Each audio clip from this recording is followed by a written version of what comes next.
Good evening and welcome. I'm Vincent Makori. This is Africa 54. Tonight we begin with breaking news out of Belgium on a migration deal between the European Union and Turkey.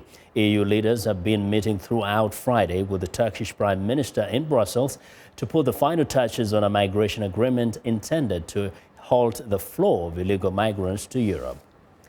Now, for more details on the agreement, let's go to Brussels, where reporter Tesa Arcilla is standing by live via Skype. Now, Tessa, give us the key points in the framework of today's deal.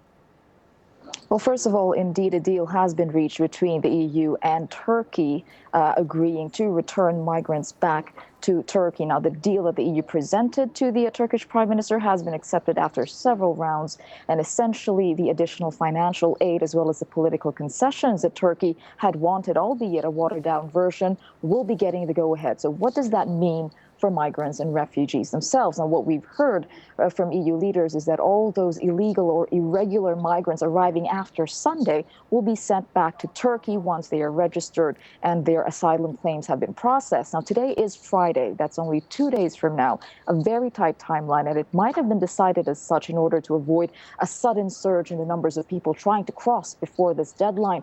But even so, it seems that the flow of people have continued in the rate that it was going, or even worse.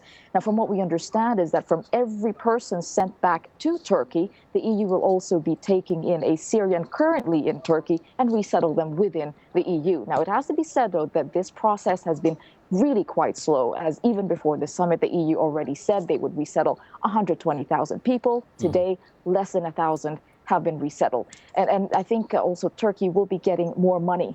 Some 6.7 billion will be given in two tranches, and they want the access to this money to be made easier. And crucially, I think that has been contentious for EU members is the easing of visa restrictions for 75 million Turkish citizens. And this could happen as early as June, as long as Turkey meets the requirements. It's a long list of requirements, but it has been ease for them. Yeah. Now, talk about Turkey. We know that at the start of these talks, the Turkish Prime Minister said that he wanted this to be given a humanitarian perspective, this crisis.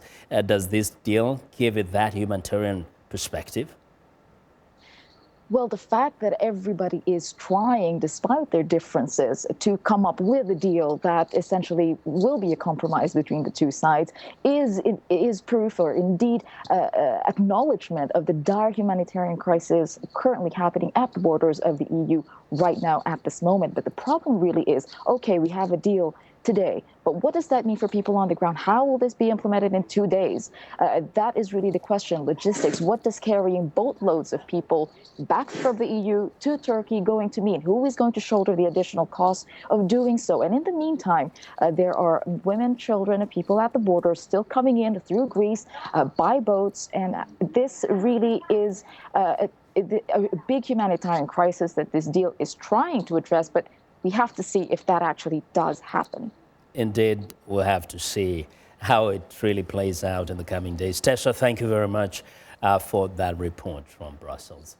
Tesa Arcilla reporting live via Skype from Brussels.